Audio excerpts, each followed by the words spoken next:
Ensemu na adankwa Akufo-Addo Ghana mampanyi Edna Probono Edru Epue Mantem Ewo Eastern Region ne keka yesi nkrofo 2 di nachi pa na nanie na nyasam getwa ema adwadifo a won mu achem dan krampo de won do mo stampo etim na adankwa Akufo-Addo se waye ade eni ti wono a ene ekro ewa fi abato ni mu na do dankwa Akufo-Addo ka kire se obaya free SHS onye Okaso obaya planting for food and job onye Okaso obama nkwala enye adwuma na kombae Okase enyina mkani abedia so enye bema onsisi omo ansano ham bema osia oyo seme Ghana kona nimu a na oma na basu nibide nana adodankwa Akufo-Addo. The new patriotic party. The new patriotic party. The new patriotic party has a blueprint for the development of our country. We have laid the foundation in Akufo-Addo's first term.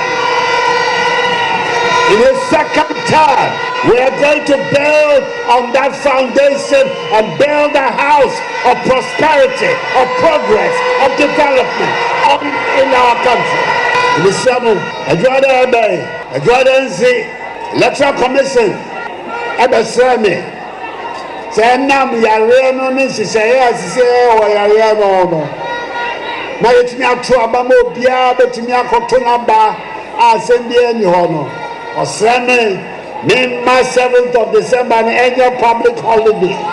I pack on you also, again also, and so the one so also, or they can say, it's a and I'm a sign a cratano, Abema, Juada ISL, public holiday, Wagana. I'm in Etimia Quacotiaba, or Habiani. In Islamo, I Juada no. Obia, what show me ding? I'll put on the car. And so, Kona Kotuaba. Man traffic can say, oh, Nana Kra, when ya, it is Matumaba. Won't to there, Nana, Onyae. Won't to there, Akosi, Aqua, Onyae. Genesamo, Obianya Crado. Say, a Juada Bay, or Konwa Kwakotunaba. Now, say, a Banis answer.